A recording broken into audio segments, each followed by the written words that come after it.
Hello and welcome to Talk Spooky to Me, the Ghost Story Guys mail show. I'm Brennan Storr. I'm Paul Bestel. And this is our opportunity to hear from you, our listeners.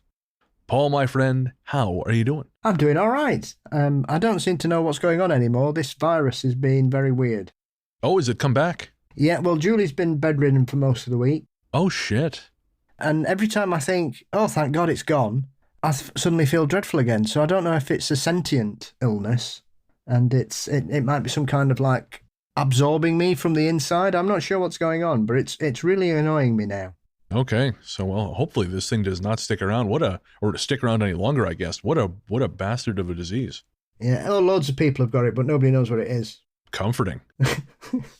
Ever since I went to see Late Night with the Devil. Yeah, that really does seem to be the demarcation point. I would go see it and I was fine. Maybe Mr. Wiggles just didn't want to have to put up with any of my shit. I think it was that bottle of wine. Who knows? There you go. That's why I just drink Guinness. This is not an ad. This is a professation of love. None of this baby Guinness shit either. The big one. I actually walked into my my local the other night, and the gal who's usually working when I'm in there, she wasn't there, but someone else was, and she goes, "You Guinness, right?" Yeah. We don't have any. Fuck. That's when you know you go there regularly, when they know what you drink and you don't even say anything. Yeah, and they know if I've had a bad day if I order a shot of tequila to go with it. Especially if it's 11 a.m. What's wrong with that? It's 5 o'clock somewhere. Hey, well, that's very true. It's very true. Peter O'Toole would be very proud. And you were telling me off air, it is a special day today. Yes, happy Space Pancake Day. I understand now because you reminded me, but can you explain to our listeners what that means? Yes, one of the craziest, strangest and funniest UFO cases in the 60s was a Wisconsin gentleman called Joe Simonton, who apparently had a spaceship visit him, and they landed, and they came out, and they asked him for some water because they were a bit thirsty, and he gave them some, and so to say thank you, they made him some space pancakes, which he kept, and they ended up being analysed. Even Project Blue Book got involved, and people were investigating them and looking at the ingredients of these space pancakes. And it's always been a very particular favourite of mine in those weirder UFO cases where perhaps some serious ufologists don't like to talk about these particular types of cases, and where weirder people like myself and Zelia Edgar and others think it's a great story. And to be clear, the only thing that made them space pancakes was that they came from aliens. They were otherwise unremarkable, correct? Yeah, they were analysed and they just seemed to be made out of normal corn, I believe. If we learned anything from the film Fire in the Sky, aliens can give you worse things than pancakes. I mean, of course, Fire in the Sky bears no resemblance to Travis Walton's actual experience, but still, even based on his real experience, I would prefer pancakes. Yes, absolutely. But yes, I think Zelia covers it in her book as well, which is a great story. It is one of Wisconsin's more out there UFO encounters. And like I said, some people just don't like talking about it. But I've always thought it was it was very, like I say, kept it saved it. He's very proud of it. Kept it for years, his space pancake. So did he eat any of it? I think he ate some. Right, okay, because I absolutely would eat, I would eat the space pancake. Toss up as to whether there would be any left, I'll be honest with you. Because the thing is, once you get me started, I don't know if even science can compel me to stop eating pancakes. To be fair, I've ingested worse things offered to me by stranger people. Yeah, that's fair. That's fair. I suddenly remember trying snuff on the night before I got married. Oh, snuff. That was terrible. Rock and roll. Oh God, I was sneezing brown stuff for the next day, which was awesome because I got married the next day. That was and that's tobacco, folks. It's like a powder you sniff. Not that kind of powder you sniff. The sadder kind. I don't know, the cheaper kind, I guess, of powder you sniff is probably the best way to put it. Yes, I remember an amusing session, all-day drinking session, where strangely enough we were on Guinness, and one of the local superstars of the Sheffield music scene, Richard Hawley, was with us, and he decided to get some snuff and took a couple of massive pinches, and he did the biggest sneeze you've ever seen. Oh, and no. these enormous, great big snot bubbles came flying out of his nose, and he nutted his pint of Guinness and it went flying. It's not even 7 o'clock. Come on. Honestly, I were on the floor crying for about 20 minutes. I could not stop laughing. Oh, man. Well, okay, thankfully that didn't happen at the very least. It's the dangerous snuff. Makes you sneeze great big brown balls of snot. Among many other things. Don't eat or ingest tobacco products, kids. Yeah, don't put it in your eyes either. Well, don't put anything in your fucking eyes.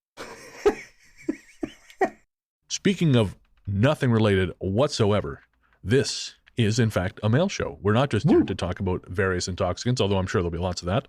And space pancakes. And space pancakes. And later on our Patreon live show, we'll be talking more about Netflix's supremely disappointing Files of the Unexplained. But that's later for patrons.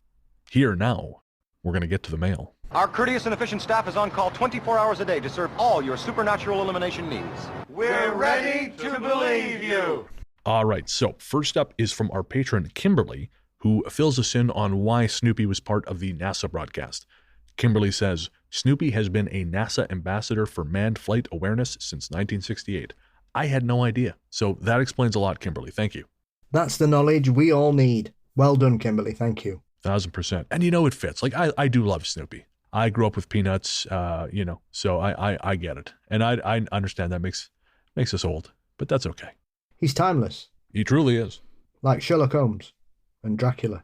1,000%. Actually, funny enough, speaking of Dracula, last night I drove up to Kitchener because it was like Canadian Film Day or something where a lot of theaters were playing Canadian movies for free. On for a couple of hours? That's right. There's only 2. Ginger Snaps and Ginger Snaps 2. Yeah, exactly. 100%. That's it. Well, it's good start, to be fair. It's true. So I went up to Kitchener to the Apollo, which I really like. The Apollo's become my new favorite theater. And I went to go see Manborg, which is a delightful film made, I want to say in 2013, for about $1,500 by a group of Canadian filmmakers who went by the name Astron 6. They produced a handful of films. There was The Editor, Psycho Gorman, and then The Void, I think was their more serious one. But most of their stuff was pretty fun, pretty funny. And Manborg is a hoot. I'd never seen it before. My cousin Mike had talked about it all the time. He found Astron 6 before I did. But I just never got around to watching it. And I didn't even realize the movie had started. I thought it was one of the goofy trailers to start the film because it starts off with like in 20-something, the armies of hell led by Count Draculon. And then I realized it was the movie and I thought I was going to die of happiness. And so, yeah, the final showdown is between Manborg and Count Draculon. And it is just as... Remember Kung Fury? Yes. Okay, so imagine Kung Fury, but actually funny. Oh, that's a bit harsh. Okay, I liked Kung Fury. I think Manborg is better. I think it has a little more heart to it, a little more sense of humor. Like Kung Fury, it probably goes on a little too long for its premise. It's about an hour and... I think it's about an hour and 10 minutes. So anyways, mention Dracula. Count Draculon is a lot of fun.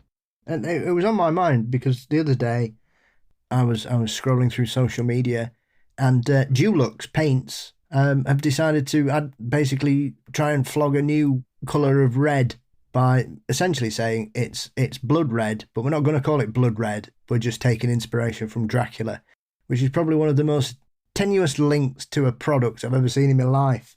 Yeah, I don't know that I want to tie my product to a guy who murders people in their sleep. It's a weird tie-in, guys. It's like when they do like a sci-fi film and then there's a car advert that's connected to it. You're like, what the hell's this got to do with anything? Right? Unless it transforms into a robot, it's irrelevant. Yeah, I do wonder sometimes about that. I mean, actually, I will cut to an email we had about this, about our show. It's this message from Katie. Katie says, "Hi, I'm sorry this is a short message, but I wanted to let you know that you are receiving ads from the United States Concealed Carry Association, and that doesn't seem like something you'd support. I know there's probably very little you can do about it, but it's been on the latest Talk Spooky as well as today's episode, April 16th, so I wanted to at least make you aware. I absolutely love the show and everything you guys do. Keep up the fantastic work." And thank you, Katie. You're absolutely right. There's fuck all we can do about that, because basically the way it works, we sort of set exclusions. So, we don't want any ads from like political action groups, things like this. Gambling. Actually, I think I'm okay with gambling. I think we have gambling turned on. I like to gamble is why. I was like, gambling. I like gambling. Gambling is fun. Yeah, okay, I recognize the problems there. But anyways, I'm not 100% on that. I could be wrong. Okay. But I've got firearms turned off. Yes. So we most shows, I think, or a lot of shows, people I know have that turned off. So what these groups do is they mistag their advertisements. So instead of going to the gun category, they'll tag it as something else. So basically, if you hear an ad like that on our show, I mean, assume we don't endorse anything, any of like the dynamically generated ads you hear. Assume we're not endorsing any of that shit. It's just dropped in there. We try to weed it out, but unless you actually hear me and Paul advertising it, like physically, or not physically, but like reading the ad, it's not something that either of us have tried or particularly endorse. We're in the process of vetting a new network so we can go somewhere and hopefully get a higher quality, maybe fewer ads, but of a higher quality. It's a process. But anyways, yeah, to your point, Paul, sometimes I don't know where they get their demographic information from. I get that with Tubi sometimes too. They'll just throw shit in there and I think, I don't know who you think you're selling this to, but you're wrong. Yeah, I get concerned sometimes. Social media, I often, do I look like a bored old man? Social media, just because of my age? No, right?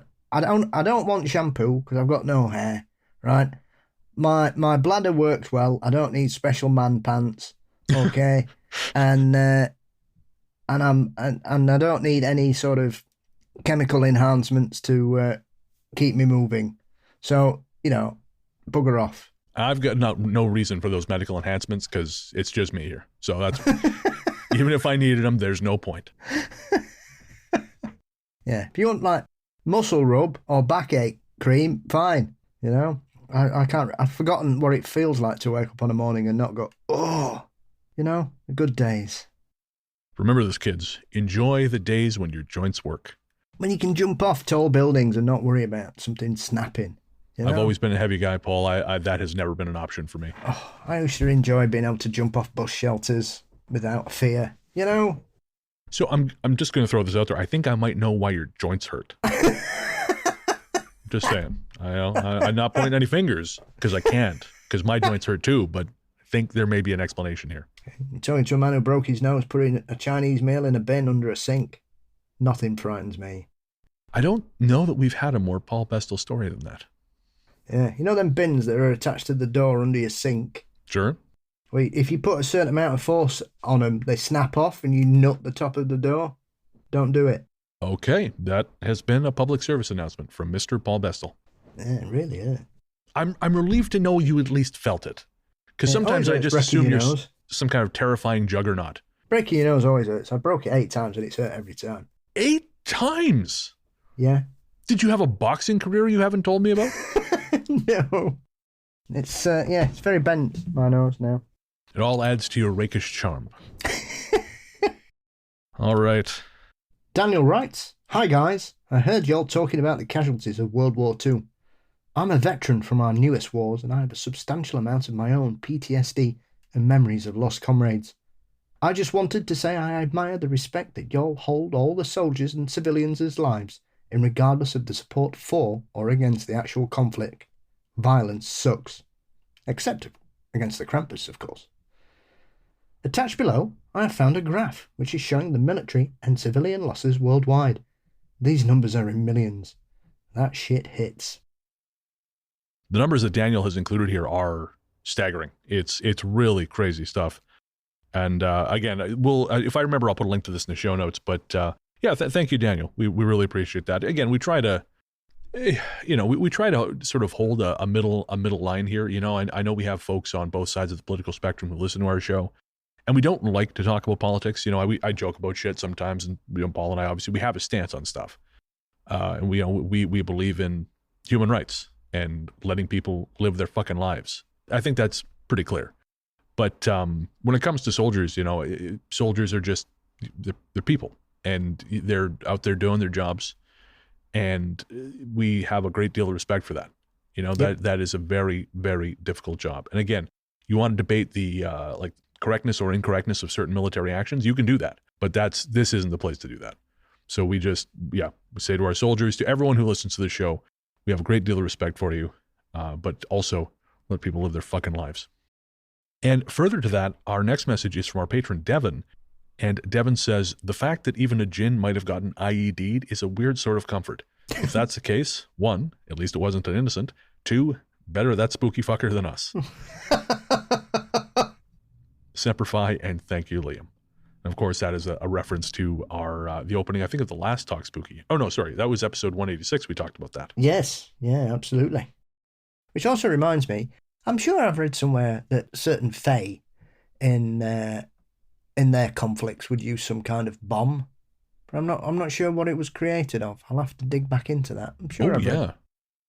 Yeah, because there's a famous Fae story from Ireland where someone found the aftermath of a battle, and apparently there was like loads of little limbs and stuff lying about. Jesus Christ! Yeah, I would be very much interested to know more about that. I'm looking forward to when we can get Joe Hickey Hall on the show.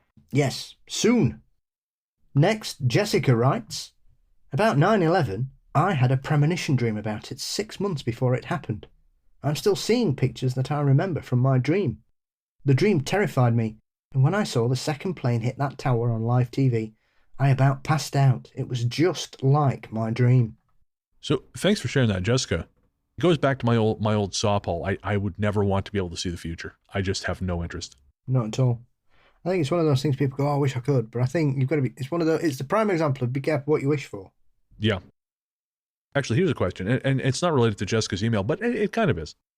I'm on Instagram more than I should be, if I'm honest. I know you are. Yeah, of course you do. Messaging me at 4 a.m. What are you doing? Stop it. Send me those pictures of your feet and I'll stop. It's not the strangest message I get on Instagram, I'll say that. I believe it. Have your notifications turned. I have all my Instagram notifications turned off. If I didn't, my phone would catch fire. Yeah, but anyways. Yeah, everything's on mute. Yeah, but that's good because I message a lot of people at weird times. I'm like, please have your phone on mute because I keep weird hours. Like Brandon, of course, Shaq Snyder and I, folks from Southern Gothic, we're working on this new project, which we should be able to talk about soon. But he messaged me last night. He said, hope it's not too late. And I said, no, actually, in fact, it was like 11 o'clock. I said, I'm just driving back from Kitchener. So this is perfectly timed. I've got about an hour and 15 minutes before I'm even home. I've just got up. yeah, there you go. But anyways, I saw this account and I think it's called like Your Past Reality or something like that. It sort of like does kind of liminal space stuff, which is something I like. But there was one that it said you could go back to the past, but there's no one there. Would you stay? And, it's got a bunch of like retro videos played in slow motion with creepy sounds over top. But that's kind of like a nonsense, whatever. But I'm kind of curious. If you could go back in the past and you couldn't talk to your family, like they're not going to know you or you, but you can see your family, like your mom and your aunts and uncles and stuff, when they're like your age now, or maybe a little younger, and just kind of watch them live in parallel. Would you do that, or would you not want to see that because it's already happened? No, I don't think I'd want to. Why is that? I'd find it quite boring. I'd rather go and watch dinosaurs. Okay. All right. Yeah. All right, Dora the Explorer. This is get your magic school bus and ass into this particular scenario. You can't go back and hang out with Stegosaurus. It's either go back and watch your family or nothing. I'm one of those people. I've no interest in genealogy other than the family I know. So I'm not sure it would. I don't know. That's what I mean, though. It's family you know. You just get to watch them live their lives before, because obviously we relate to our families differently when we're younger versus when we're adults. For example, in my family, we've had a lot of people die. Like my family were all older when they had kids. So a lot of folks I know who I kind of grew up with are gone now. So I asked myself, would I do that? Would I want to go back and watch them kind of in what I remember as the prime of their lives, just live those lives? Would I want to, like live in the same town and just kind of watch them go about their day? Not all the time. No one wants to see grandma taking a shit, but yeah. Anyways, I was wondering that. It's a thing. Like I wouldn't do it either. Because to me it's over, and so to see them, and even though I know it's past, like even though it's happening in front of me, it's unfolding in front of me, it's still the past. Like you can't you can't be part of it again? I mean, personally speaking as well, I mean, one of the reasons I was so ill was that I was constantly focused on what I'd done rather than what I could achieve. And I couldn't break out of that cycle. And I think it's a dangerous thing sometimes that you constantly look backwards and think that your best time's behind you, or the best nights of your life, or the most fun you've had has gone. And I think it's a very weighty addiction to have, that when you get into that mindset, it's extremely self-destructive. It certainly was for me. So I suppose it's difficult. I mean, some people probably would really like to do that, but I think for me, often looking backwards, and especially because we tend to look back at things with rose-tinted glasses a lot of the time, we think we remember things in a better way, or we don't understand the nuances of what parents were doing and what they were like. We kind of look at everybody starry-eyed when we're younger, that perhaps it would just tarnish everything, and I'm not really sure it would be meaningful. If anything, I think it would be a dreadful thing to do. Yeah, I tend to agree. I hadn't thought about that take on it, but yeah, I'm with you. I think that's kind of my, generally speaking, I agree. Again, I hadn't necessarily considered that angle of it, but that too, yeah. Yes, I'm always here to bring a downer on the conversation, don't worry. That particular conversation started on a downer, because it's basically emo Bren going, if everyone was in the past, would you join them? You know. I'm with you. Like, I think it's really interesting that was an issue for you when you were, because you were quite young when you dealt with that particular part of your life. Like, yeah. So for you to consider that the best times were past then is sort of incredible. Yeah. Oh, yeah.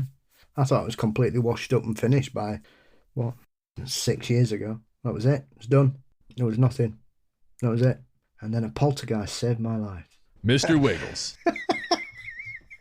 Yeah, I think it's interesting. Like, this is sort of a conversation. We only have a certain amount of time before we have to do the Patreon live show, but I really kind of interested in this because I think it's important, you know, like it's something I still struggle with. You know, this notion that, yeah, like the good times are behind you and you've kind of done everything you're going to do, and it's, you know, what's there left, right? And yeah. Honestly, that's how I felt kind of mostly through the pandemic. You know, like when I was in my 20s, I had a big friend group. You know, we always were in each other's pockets all the time, you know, just there was a lot of love and support there. And then as I've gotten older, and this is generally an acknowledged problem for I think men, I think it's for everyone, yes. But especially for men. You know, I have fewer friends and it kind of felt like I was just sort of at an end. And I really took like me kind of going to Montreal and then, you know, now here to London to have all these different experiences. But it you know, I thought that, no, it's over. I've done everything I'm going to do. And I remember I was sitting by the water and I was just looking at the sunset. It was a beautiful sunset. But all I remember thinking was, how many more of these fucking things am I going to have to look at? Because I don't know if I can wait that long.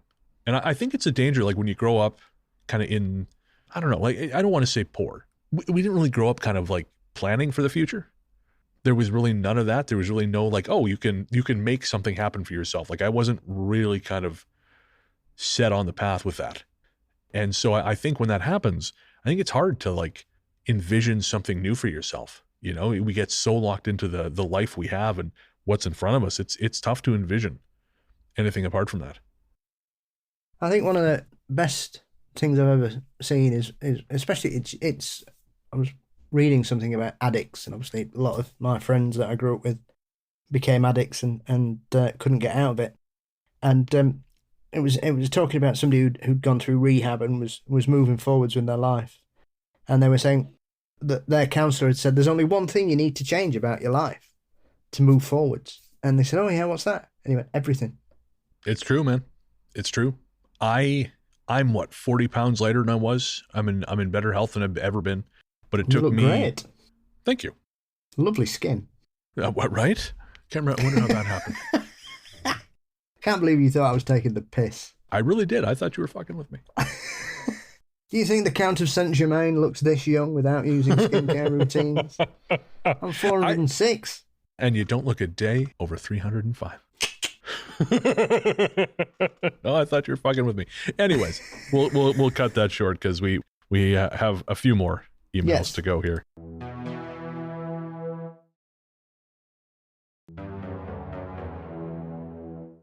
So this next one is from Pat. Pat says, been listening since the days of Ian. Fun show. Since you seem to run a few channels, I was hoping you could answer some general questions. Why do some podcasters post their videos with the first 10 minutes just showing how they can't get their shit to work? Can't you edit it out? Commercials? What the fuck? Why does the volume have to be 10 times louder on some streams than their audio? Not all of them do it, so it must be fixable. Hate those ad Nazis. Back to you. Good choice picking Paul as your co-host. You two blend well. In Marissa Tomei's voice, so glad to see a new episode post. Thanks for all the hard work you do to give us a story and a chuckle. Well, thank you, Pat. I agree. The Count of Saint Germain was an excellent choice. I cannot imagine anyone else doing this show with me. And let's see here. Why do some podcasters post their videos with the first 10 minutes showing? So this is a controversial statement. Some people are not going to like this. It is because some podcasters, and I am not immune from this, as you know, because you guys have heard me bloviating for 7 years now. Some podcasters think they're a lot more fucking interesting than they are. And sometimes I'll listen to a show and they'll just fucking wangle on about their day. Like, pick a story. Pick one story from your fucking day that's funny. Just pick that, tell that on the show, move on. And again, I used to do it too. You listen to some, especially when Paul first came on, like he and I would just, as you guys know, we would gas for 100 years. You know, we tried to move a lot of that to the patron stuff. So there's like, here's a little more focus than the show.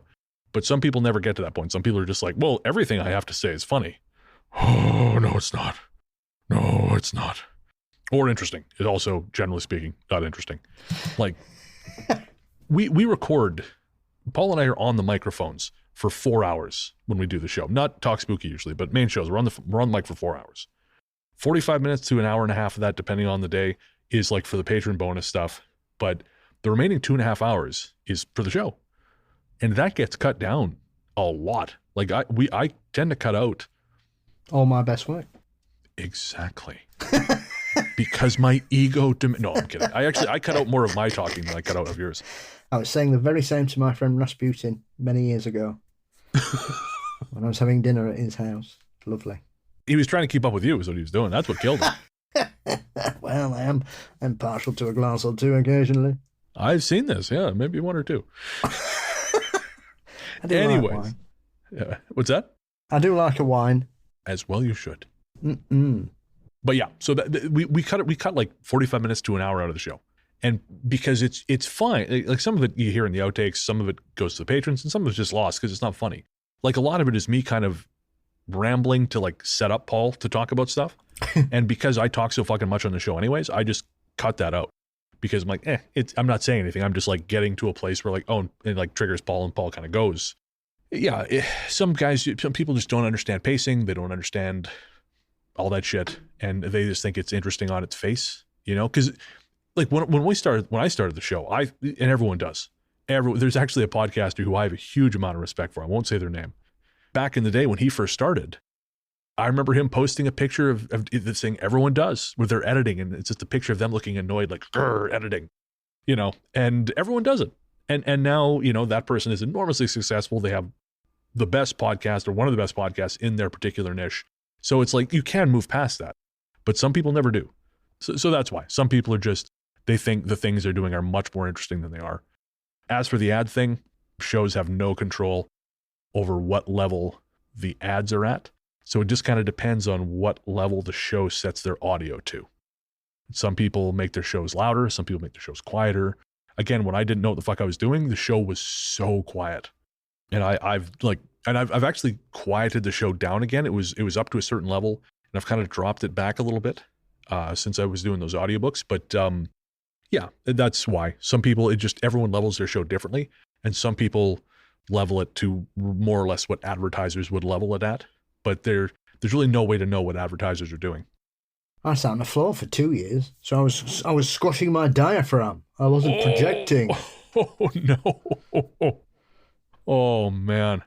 And it sounded really good. You know, like obviously it's improved a lot over the years, but yes. I would never know that you were hunched on the floor. Yeah, usually, yeah. The episode that you remastered recently for Linda Godfrey, was that one of the floor episodes? Everything up to about episode 100. I'll be damned. That probably the first 2 years of the show, I was sat on the floor, cross-legged, like some Indian guru in a retreat. So, Pat, I hope that answered some of your questions. Hillary writes, so I dream about people and places I've never encountered a lot. I feel like they're associated with whatever my sleeping brain is trying to process. Anyway, there's this restaurant I go to for breakfast in one of my dreams. It's in a weird location, like at the basement of a barn, but it's always the same place. I'm usually waiting to meet someone, or my party has been divided between tables that are in different sections or something. But I'm usually angsty in my dream, trying to stay on top of things, feeling overwhelmed and nervous. I was driving up through Western Maine on the eclipse day, hoping to move from my 98% coverage to an area of totality. I did make it to my destination with less than 2 minutes to spare. It was definitely worth it. But I was nervous about traffic and an unfamiliar route and whether I could make it. On some back road, I drove past a building and I realised it was the building, the one from my dream. It didn't appear to actually have a restaurant. I don't know if I could find it again to investigate further. I just about jumped out of my seat, whilst driving, with my seatbelt on. It was so shocking. Not a similar building, the building. I was going to my parent-in-law's house, but along a route I'd never travelled before. The eclipse had created traffic that would ensure I'd never make it by my normal route in time. So Brennan, I know you like those reoccurring dreams, and those premonition stories from Shadows in the Desert seem too coincidental not to write. Yeah, I'm always a sucker for precognitive dreams, Hillary. Because again, that just speaks to these larger mysteries that underlie so many of the things we talk about on this show. All right, one last quick one. This is from Fiona. Fiona says, another excellent episode, gentlemen, and I just had to agree with Paul about the clangers. Superb program. I'm assuming that is clanger related. That's clanger talk. Every now and again, I think, I understand England and its people. I've been married to an English woman for 16 years, but then something like this happens, and I think, no, I really know nothing about that strange little island. One of those children's programs that catches you in the zeitgeist. We had loads of great programs like that. You know, it's about some special moon mice type things. I don't know what they are. Well, they're clangers, I know that, but I'm not sure what kind of creatures they are. And like I say, the episode where they find a handbag on the moon's amazing. Why is there a handbag on the moon? So many questions. This is the kind of hard-hitting kids programs that we had back in the 70s, before all this bluey nonsense. Yeah. Why is there a dragon inside the moon making soup? What's going on? Thinking someone was doing a lot of acid, is what I'm thinking. Like Button Moon, yeah? Button Moon. Ooh, you know, a rocket made out of washing up liquid bottles flies to the moon. Mr. Spoon and Mrs. Spoon and Tina Teaspoon and the strange people they meet. This was a country still recovering from the Second World War, trying to think of shit to put on TV. That's what this was. All right, what we got, mates? We got spoons. We got a couple washing up bottles. We got an old sick dog in a dragon costume. We don't even know where he's coming from. It's in the moon. It's in the moon. That's what it is. Let's have another point. All right, folks. We're going to tie it off there, but thank you so much, as always, for joining us. And again, if you want to send us a message, we would love to hear from you. Shoot us an email at ghoststoryguys@gmail.com. We're on Facebook as The Ghost Story Guys, finally made a group. We are on Instagram as The Ghost Story Guys. And of course, we're on YouTube and all those good places. And we try to draw as much as we can from different sources for Weird Together. So no matter where you leave your comment, we will try to get it on the show. Obviously, the volume of such, we can't get everyone on there, but we do our best to get as many as we can. Yes, especially if you mention the clangers. Especially if you mention the clangers, yes. Or bagpuss. All right, my friend, where can everyone find you online? You can find me as Mysteries and Monsters across all social media networks and on certain podcast sites as well. I am largely the truth on Threads, Blue Sky, Letterboxd, and Instagram. You can find my other show, Weird Together, where we examine the sociology behind independent horror films. Everywhere fine podcasts live. Again, that's Weird Together.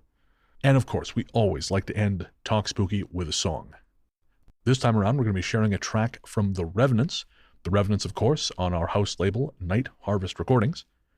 The song is Don't Hide Your Light from their latest album, Spanish Kitchen, which is now available on streaming platforms everywhere. The Revenants are a project of the Boston-based artist Elliot Wilder. And if you want to hear more of their stuff, you can find them basically Spotify, everywhere you stream your music. But if you want to buy the albums, I recommend buying them directly from Elliot at therevenants1.bandcamp.com. And I say that because he designs exhaustive liner notes for everything he releases. And that's just not available streaming, but he does a crazy amount of side work that I think most folks just don't get to see. So again, if you want to experience that, check out more of Elliot's work, head to therevenants1.bandcamp.com. But if you want to listen, you can do so on streaming platforms everywhere. And if you have an independent band, you want to have your music featured in this part of the show, get your work in front of thousands of people, hell, tens of thousands at this point, shoot us an email at ghoststoryguys@gmail.com. All right, folks, we'll be back in a week. Until then, we will leave you with the Revenants and Don't Hide Your Light.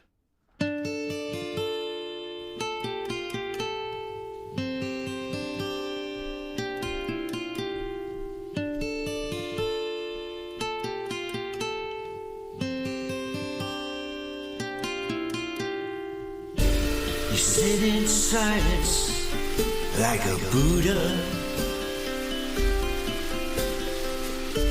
Your legs cross quite comfortably, but hidden behind the cool facade, I know there's something you won't let me see. Don't hide your light. Don't hide your light. Don't hide your light from me. Don't hide your light. Don't hide your light. Shine it down for all to see. Behind your eyes, there are stories. There are stories I won't ever know. Don't matter how down deep I dig, you don't wanna let it show.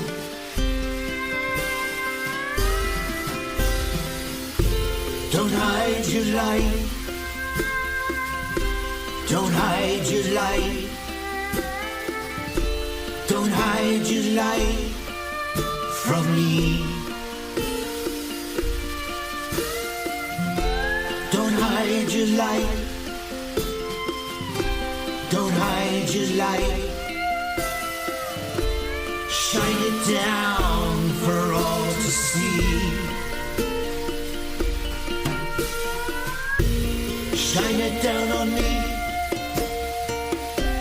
Shine it down on me, my love. Let me see. Let me see. Shine it down on me.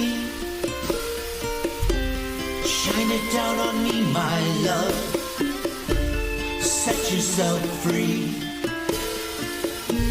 Set yourself free.